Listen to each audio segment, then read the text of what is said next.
Hello everybody, I hope everybody's doing well, and welcome to part 2 of this Honda mower engine swap here. um, I think I already ran into problems already. I took the clutch off here, and so far, it has this other assembly here that's held on with bolts up into the bottom of the engine here.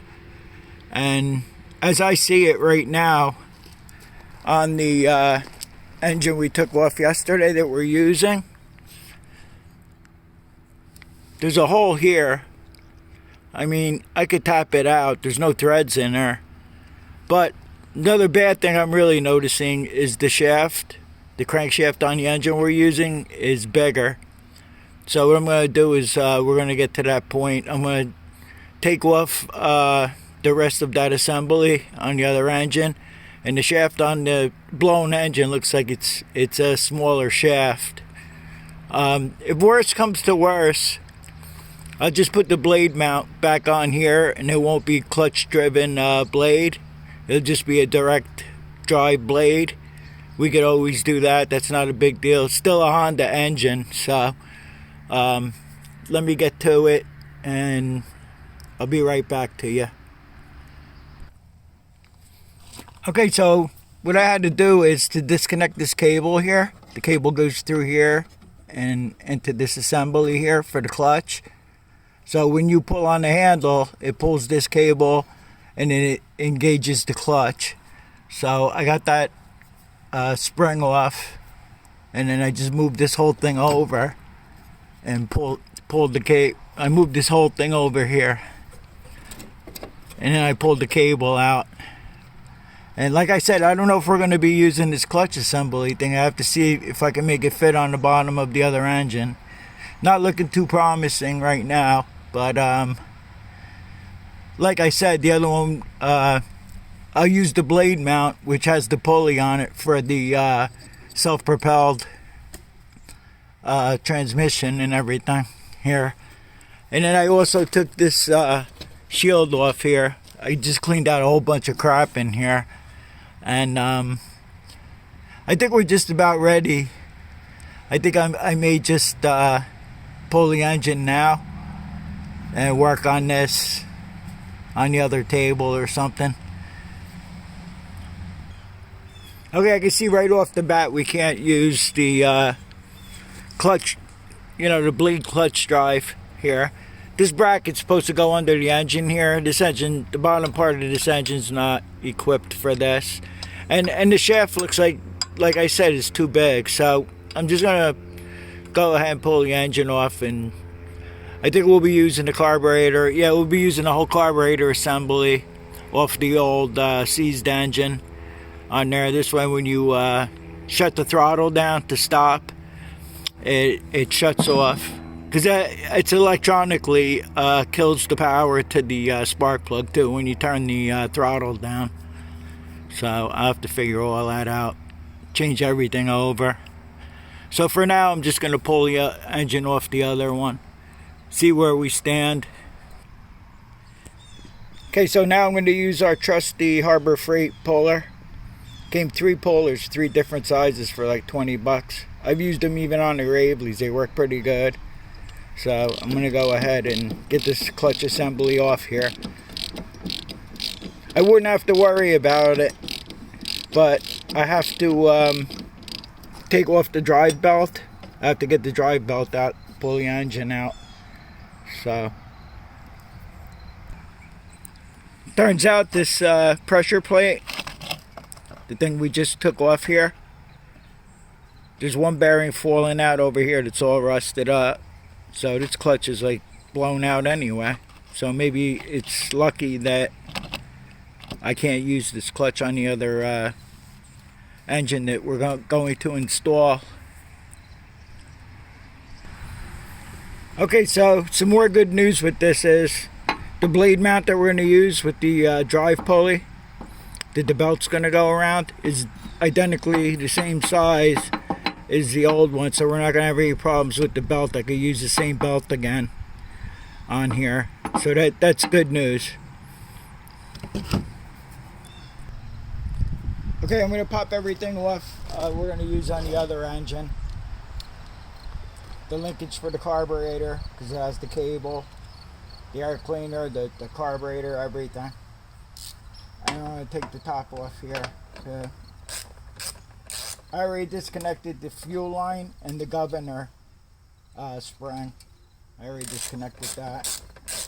So I'm going to take all this stuff off that we're going to use on the other engine and put it off to the side so we don't mix anything up.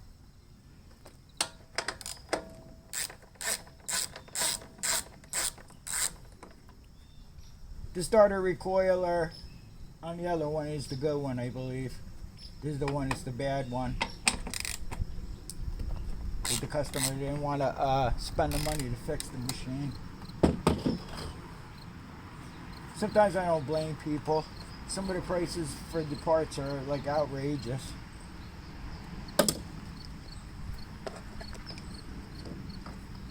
So put this off to the side.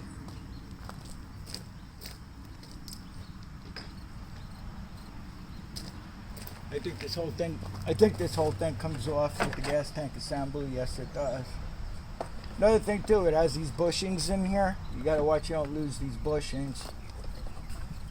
But they're pretty tight in there. Sometimes they're not tight in there, and then you can end up losing them.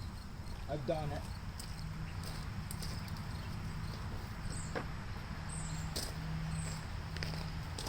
So as soon as I get all this off here, I'm just going to pop the engine off. I'll pop the engine off camera. Because what I'm going to have to do with this one too is I'm going to have to unbolt the engine, slide it back so I get the drive belt off.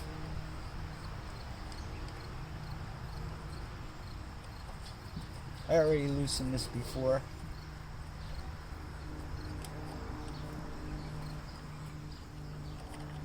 It looks like everything will mount up to the side of the engine. We don't have to worry about any issues like we did on the bottom with the clutch, the blade clutch.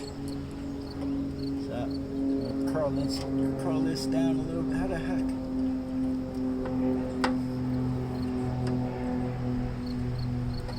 Okay, there we go.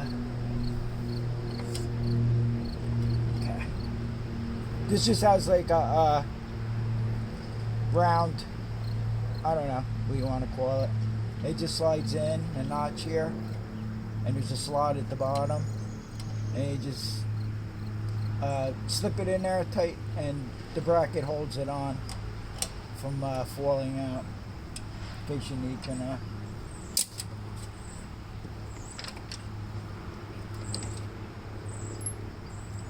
I'm going to stick everything back in to where I took it out.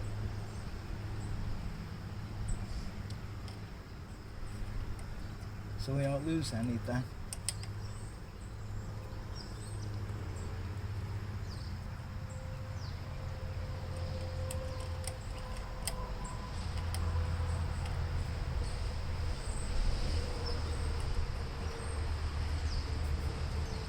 So the governor spring, I'm going to take that out so I don't lose that.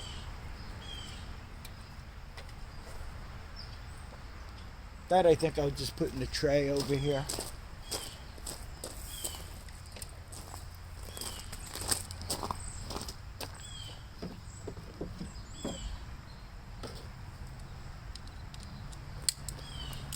And then you have this one bolt here that holds the linkage on.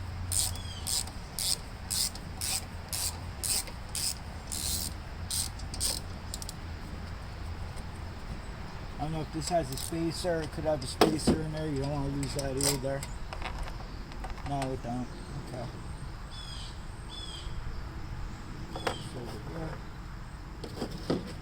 Now we take off the air cleaner housing bolts, which holds the carburetor on also.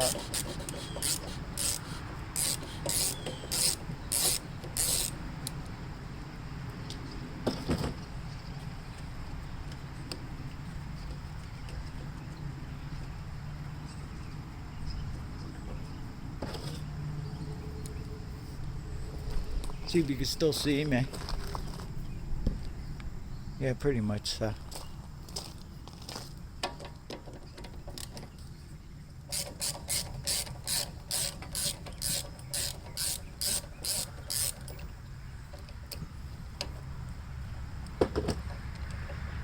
And then I'll take everything off the engine we're using after I mount the engine on. It's a whole bunch easier to work on that way.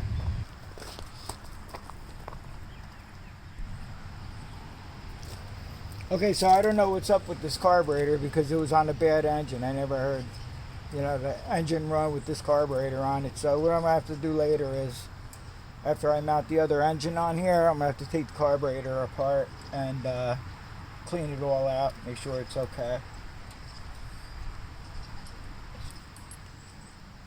Okay, so we got that off. This is the shut off wire that goes to the magneto here. What it does is it shorts out the magneto when you shut the engine off. Now I'm going to just pull the engine off and start installing the other engine. I just found this piece of the blown out clutch, the drive belt clutch for the blade. This was wrapped around the pulley. Okay, right where the belt drives too. Okay, so after I took the engine off here, I figured it would be a good time to clean the deck before we put the other engine on. But as usual, ran into another problem here. The bolts that mount to the engine, the original engine here, had smaller bolts, smaller thread, so this bolt won't fit through here. And also underneath I have to put this bracket on so I could put the tin back under there. And so what I'm going to do now is I'm going to drill all these holes out in the brackets. I'm going to drill 4 holes out here for the engine mount, and hopefully everything will be fine. The engine will mount to this. I made sure of it. You should make sure of that before you go through all this trouble. But luckily the engine will fit this. So I'll be back with you shortly. Okay, so I drilled out the holes in this plate here and also on the deck. I drilled them out to 3/8, but it wasn't enough, so I had to go the next size up to 25/64, and the bolt goes in and out of there very easy. So the next thing I'm going to do is, we're right back where we started actually. I'm going to clean this crankshaft off here and slide back on the blade mount. Okay, so the engine's mounted. I got the belt on here. The belt was really sloppy on here. I thought it seemed like it was going to fall off, which I think it would have fell off. But on these Hondas here, it has a throttle cable adjustment here.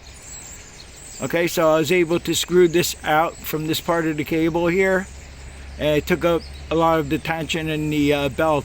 But you don't want to make the belt too tight, because then otherwise you'll start it up and the mower will run away on you. Another problem here, the only thing I have left to do is put the shield back up. But when I was taking the shield off here, it has one of these like welded on bolts here. Yeah, right here. Sorry about that. Right here. So what I had to do is I cut it off with the cut off tool, and I just drilled it out, and I'm going to put a machine screw in there with a with a nut, and that gets fastened to here, right in front of the left front wheel, rear wheel. Okay, let me tell you what's going on now. This choke system here, it has this. You pull it all the way back, and once the engine starts warming up, it starts coming off. But what I'm doing now is I'm using the original choke system that was on this one here. And what this is it has this bracket here. And I have to use the original carburetor too, because it works by the throttle here. In other words, when you push the throttle all the way down, it's choked. When you shut it off, then it kills the engine. It has this electrical wire coming off it too that goes to the magneto, which I think I told you before. I have to hook it into the magneto, and that'll kill the electric and the fuel supply. This has a different choke setup than I thought.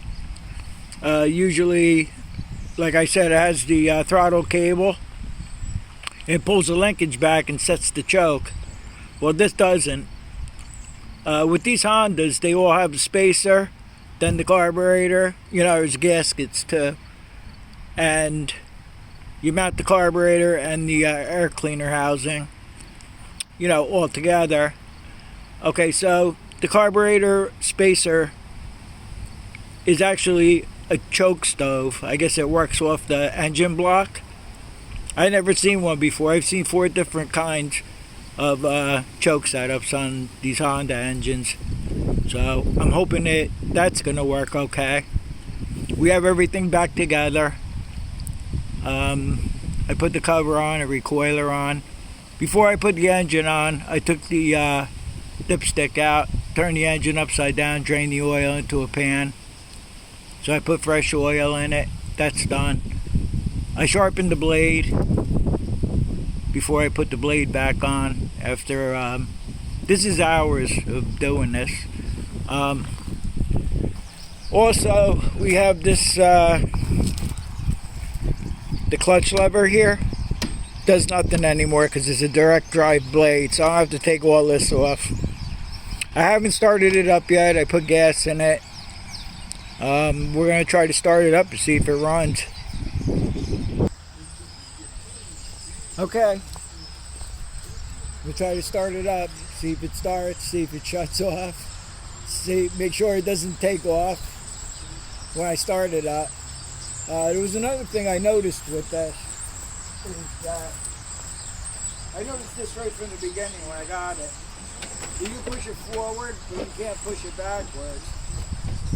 I don't remember what the problem is, so I'll have to take the wheels off and see what's going on with that. I know it's got a pin in the axle and it has a gear.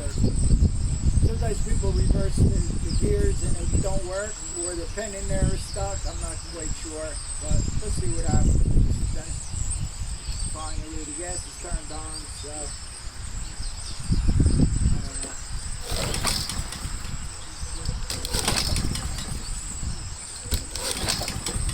So far it's no good.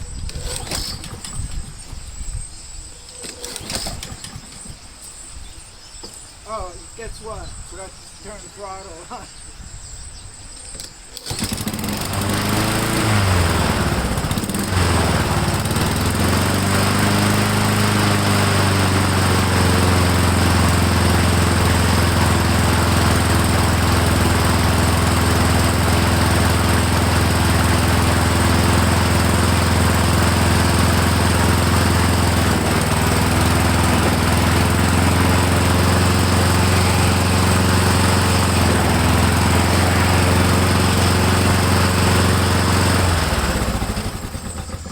Shuts off too, that's working all good.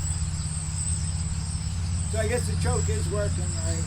The power drive works, so that's a real good sign right there. And I'm going to hang on to this one for a while like I do with all of them, make sure it starts up alright. Okay, I apologize for the phone ringing in the background. I forgot to put it on airplane mode. It happens. Anyway, I hope this helps somebody out someday.